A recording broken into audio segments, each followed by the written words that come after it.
All right, everybody. Looks like we are live. Thank you for taking time out of your very busy schedules to join us with a special live edition here on Guns and Gadgets. As always, I appreciate you all way more than you know, and we're like any other Second Amendment channel on social media. The powers that be don't want us to get the word out. So if you could take a second out of your time here, hit that thumbs up button and share this with some friends so that we can get this news out. I want to bring in my friend. This is Frank Sicoccio. He is one of the members of the Rhode Island Second Amendment Coalition. Frank, welcome to the show, and thank you for taking time to join us tonight. Thank you for having me on your show. Awesome. So for those who are joining, I know there's a lot of people in Rhode Island that told me they were going to be watching tonight. But for those who maybe aren't familiar with what you and your group do, please give everybody an overview of what the group is, what your involvement is in it, and maybe a little bit more about yourself as well. Okay. My name is Frank Sicoccio. I'm the president of the Rhode Island Second Amendment Coalition. We are the official NRA state association in Rhode Island. We help to work with the legislators and work with our Second Amendment supporters to make sure to protect our Second Amendment rights in Rhode Island. Alrighty. And how long have you been with the Rhode Island Second Coalition?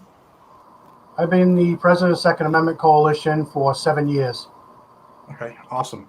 And what about a little bit about yourself and why folks look to you for leadership? Okay. I'm an attorney. I'm licensed in Rhode Island, Massachusetts, in the federal courts. I've been a practicing attorney for about 20 years. I've also been a prosecutor for 2 different towns for going on more than 10 years now. And I'm also a municipal court judge. So I'm in the courts a lot and very familiar with what goes on there. All right. So we talked on the phone yesterday. Let's tell everybody about, I believe it's S2004, Gina Raimondo's ghost gun law now. Why don't you give everybody a little bit of a history about it, what it entails, and then we'll get into the meat and potatoes and what we actually want people to know. Okay. When the bill first came out, the version of the bill that they were trying to push basically banned any homemade firearm or any firearm that was not or did not have a serial number from a licensed manufacturer importer. It also did not have any provisions to exempt firearms that were manufactured prior to 1968 and didn't have any markings on them. So, like every other bill they tried to put in, they were going to try to make individuals, felons on the stroke of a pen, because there was no way for you to legalize these firearms. So we worked with the legislature. We pushed really hard on this bill to get exemptions put in.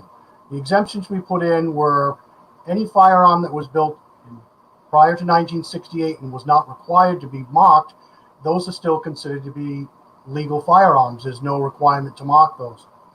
In addition to that, if you wanted to build a firearm, let's say for example an 80% lower, the only thing you had to do to keep it legal in Rhode Island was now mark it in accordance with 27 CFR 479-102. And it's pretty straightforward and pretty simple.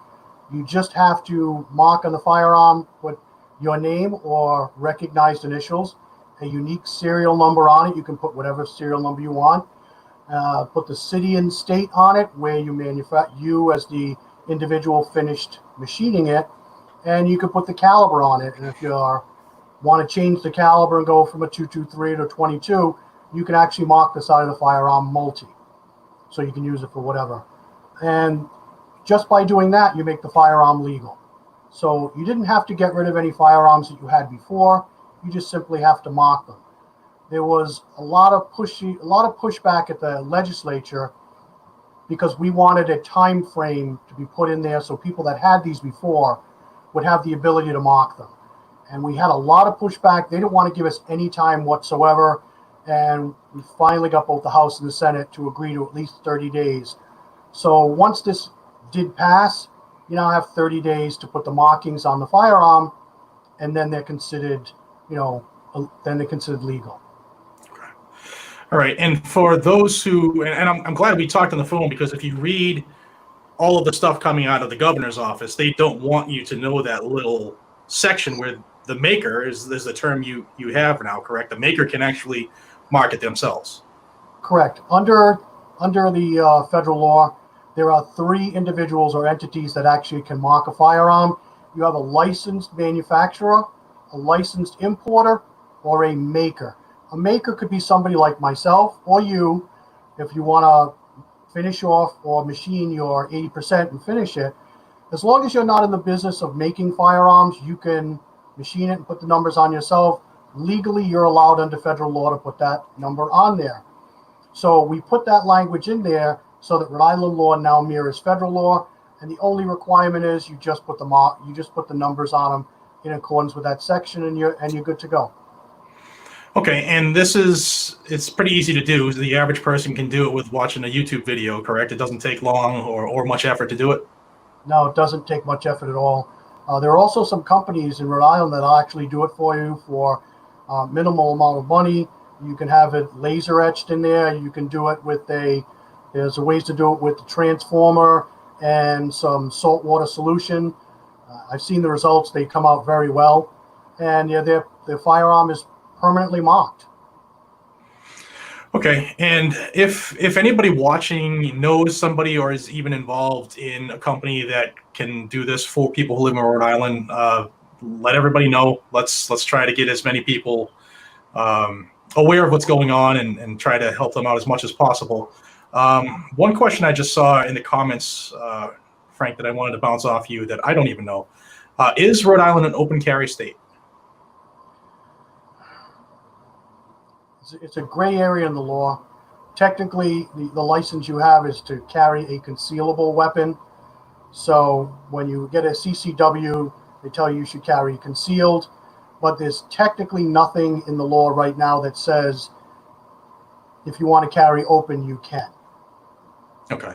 So it's kind of the same here as in Massachusetts. We have LTCs, licenses to carry. But Massachusetts technically is an open carry state. However, if you do it, you're immediately shamed, and they're going to call SWAT teams, and it's going to be a pain in the rear for you. But so it's kind of similar then. All right. I want to. We just got a super chat from Martin Castro. Thank you, Martin. It says, keep up the great work, drinking my blackout coffee and two-way blend, watching this great information. Keep up the great work, guys. Thank you, man. I appreciate that. So the Rhode Island Second Amendment Coalition obviously had a lot to do with this particular bill, but what other groups in the state do you work hand in hand with, and do you think that has been beneficial? Okay. For the last several years, we've been working very closely with the other groups in Rhode Island, and we pretty much share leadership on this. It's really working out well. We work with the Federated, which we have John Carnaval and Nick Grasso and Carlos Souza. We have the Rhode Island Revolver and Rifle with Brenda Jacobs. We have Rhode Island Firearms Owners League with Glenn Valentine. All the groups work together, and everybody brings something to the table. I'm not a big hunter, so if there any hunting legislation comes up, I usually defer to the Federated to help out because they're big into the hunting, fishing, and trapping aspect of that.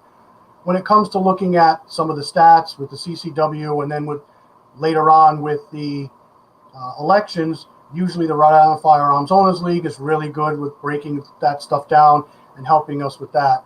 With the shooting sports, the junior rifle team, with the ladies organization, Rhode Island Revolver and Rifle with Brenda Jacobs, they're fantastic in getting the women involved and the juniors involved. So everybody works together at the State House. Everybody works together to get the message out. It really does work well. If you have states that have groups that are fighting amongst each other, it doesn't work well. So we've been really lucky in Rhode Island that we have a lot of support, and everybody works well together. Okay, cool.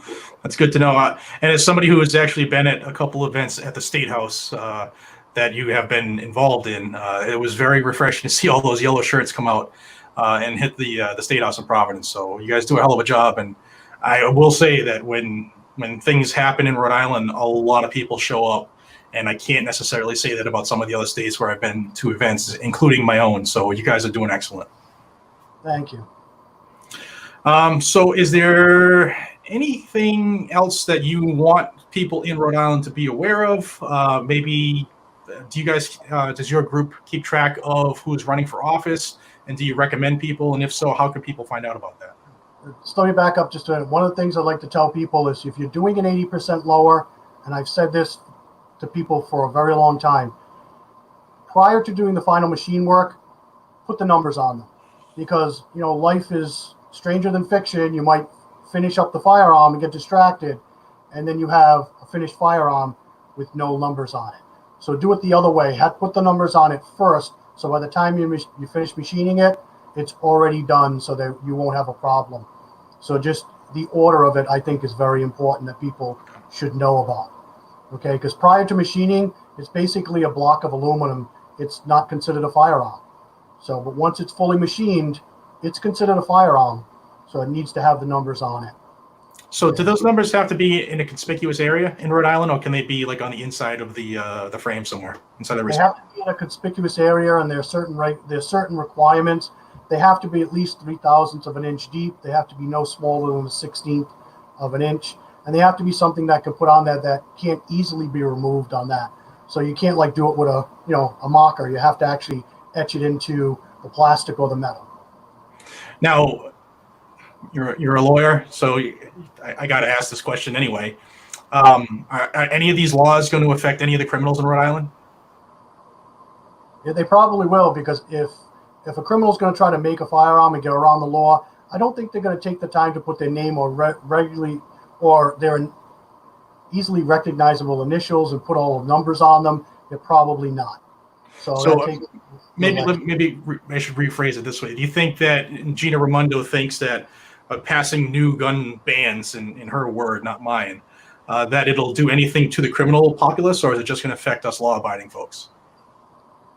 I don't know what she's thinking on that, but she thinks this is going to really help get these guns off the street. And the law-abiding citizen just wants to stay in compliance with the law. So if we have to mark them, we'll mark them. So there was no requirement before the law, and now that it's passed, we'll just put the marks on them. I want to say thank you to Mitch for the donation to the channel. Thank you, Mitch. I was reading some of the comments from some of the legislators there right after she signed this. And of course, they were all, very, very happy that she signed this because it's going to make things much better. And one of the comments, I don't remember who said it now because it's been a couple days, but the legislators said that ghost guns have become an increasing problem in Rhode Island. And then later down, a couple paragraphs after she said that, she said that there's no way to know how many are in the state. So my question was, maybe you were part of the language in this stuff going back and forth. How can they say that ghost guns is a problem if they don't know how many there are? The only thing they can refer to is there was a state police bust several months ago that had to deal with a motorcycle gang, and when they confiscated the firearms, there were only a couple there. But other than that, there really hasn't been an issue with firearms with no serial numbers on them, other than occasionally you'll get someone, say like a gang member will have one where the numbers have been obliterated or they've been wiped off. But that's a different animal. As far as mutilating a serial number. Yes, that's different. So as far as them becoming a problem, we've only had one or two instances. It's not an issue. All right, cool. So back to the other question about how can somebody in Rhode Island learn more about candidates? I mean, this year is a big year everywhere this November. Does the Rhode Island Second Amendment Coalition keep tabs on candidates, and do they endorse candidates? And if so, how could a resident of Rhode Island find that information? If you go on to our website, Federated Rhode Island Rifle and Revolver or Rhode Island Firearms Owners League, every year around when it comes down to elections, we post with the primaries and the generals who our candidates are that are good, who are candidates you should avoid. We also work with some of the candidates. We help with fundraising, help with getting the message out to them, basically to support people that actually support the Second Amendment. So the information is there.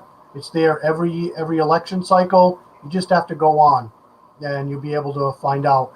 We also try to color code it every year, which is kind of funny. The moms demand action. Usually they wear red, we wear yellow. So when you take a look at our list that we post online, we highlight our good candidates in yellow and the bad ones in red. So kind of easy to follow along on that. That's cool. Must really piss them off.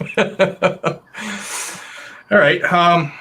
So any other nuances on this new law that folks need to know about before we go on? No, it's pretty much straightforward. The stuff that you had before, you do not have to get rid of it. You don't have to destroy it. Even if it's something you've had for 10 years, you made it 10 years ago, just put the markings on it and then you're good to go. And there are companies right now in Rhode Island that will help you out, or you can do it yourself. Watch the YouTube videos. It's not hard and it doesn't take long. All righty. And I'm checking my notes here. What about the other two bills that they were talking about? S-2417, which was related to permits, and 2261, which was the gun sale applications. The gun sale application, that was a bill that when someone purchased a firearm, where the actual application went for the different police departments. Right. And it's stalled in the Senate. One of the legislators in the House wanted to add in different name on the bill to add in respect to someone had family member that got, that was shot, and that changed the bill. And she didn't ask the family, didn't ask their permission. She just thought it'd be a good idea. When it went over to the Senate, my understanding was, and I'm not 100% sure on this, but family wasn't happy. They didn't want the name added, so the bill died in the Senate. So right now it's just sitting there. The bill didn't pass. All right. We have a comment from Project Infinity One, and I agree with this one. It says, we need to stop using the term law-abiding and start using constitution-abiding. We can't comply with this BS. And I've actually started using that in my channel a lot, and I get a lot of questions on that. What's the difference? Anybody can pass a law. That doesn't mean it's constitutional. It doesn't pass muster. But unfortunately, they don't. They being the deciders of constitutionality, the Supreme Court, both the local state ones and the federal Supreme Court, they for some reason don't like to take up Second Amendment cases. I can't imagine why. How do you find your state Supreme Court when there are challenges to Second Amendment infringements? They're not like other courts. They're not too good on taking up Second Amendment cases in Rhode Island. All right. So let me ask you this: if someone wanted to help out and fight for the Second Amendment in Rhode Island, how could somebody become a member of the Rhode Island Second Amendment Coalition? You can go onto our website. We have a link where you can download a membership application, print one out. You can send in a check. We have a yearly membership, a junior membership if you just want for shooting purposes, and we have a lifetime membership. So if you want to go on there, you can make a donation. It's always appreciated. It helps us up at the State House, and all the people that work for the Second Amendment, Federated, Rhode Island Rifle and Revolver, and Rhode Island Firearms Owners League. We're all volunteers. We don't get paid for this. So the only one we have paid is our lobbyist, Bill Murphy. But other than that, we all do this for free. So it does help so we can keep, working up the State House. Okay. Well, I appreciate your time. Guys and gals, if there's anybody who lives in Rhode Island that's not a member, please do so. No matter what group you are a member of, the members are the lifeblood of that organization. I say it a lot, and unfortunately, they need funds to fight. And if you think about it this way, when we're fighting for our stuff, when we're fighting to defend the Second Amendment or whatever it is, even if you're charging a crime, you say you have that much money, the government has that much money, all right? So the lifeblood of any group is the membership. So if you can, join the group. If you can, skip a couple large pizzas this month and throw them a donation. I am going to join as soon as we are logged off here. I'm going to join myself. I'm in Rhode Island a lot, so I want to see the state succeed. So Frank, thank you for your time. I appreciate it. Anything else you might want to touch on? The floor is yours. If you want any information at all for people to know about, or if you have anything you want to drive some people to help out the cause, the floor is yours. Biggest thing is you need to get involved. You can't be a spectator in life. You've got to get involved. That means at a bare minimum, you have to be able to go out and vote, not both in the primaries and in the general election. Can't tell you how many firearm owners you talk to and they're like, oh, it's kind of busy on primary day. I couldn't go. We need you to go out and vote. We really need your support on that. And you can get involved just by emailing us, getting on the email list, help us out at the State House. It doesn't take that much effort for you to actually help protect the Second Amendment. You just need to get involved a little bit. All right. Awesome. Good words, man. Like the first time I was ever aware of the yellow shirt movement is what I call it. I was actually coming out of the Providence Place Mall, and I parked in the garage closest to the State House, and I saw 250 people in yellow shirts on the steps. So that's how I first found out about your organization. So good job, you guys. You guys get people out and motivate people, and I've seen it help. I've seen bills get squashed in Rhode Island because of the amount of people that go there and testify, and it's refreshing to see. So thank you. Thank you. All right, guys, just a quick one. Just want to do this update because Rhode Islanders, I think you have 27 days now is when the cutoff is, if I'm correct, right? Yes. Okay. So you get 27 days if you want to mark your current bills to make them compatible with Gina Raimondo's new law. And I want to thank everybody, seriously, from the bottom of my heart. This channel has grown to proportions that it's unfathomable for me. So thank you all. Please like and subscribe if you haven't already. Share this video so that more people are aware of it, especially if you're in groups, because we're live on Facebook as well. So if you're in groups that are gun owners in Rhode Island, make sure they get to see this information. I'm sure that this is info that they're going to want to know. So thank you all for your time. Until we see each other again, everybody, again, thank you so much for your support. Be safe, stay vigilant, carry a weapon, and check out the webpage. I got it on the screen there for the Rhode Island Second Amendment Coalition. I'll have links down below as well if you're watching this on the replay. All that stuff will be down there to make it as easy as possible for you. All right, guys and gals, from the bowels of Massachusetts, take care. Have a good night.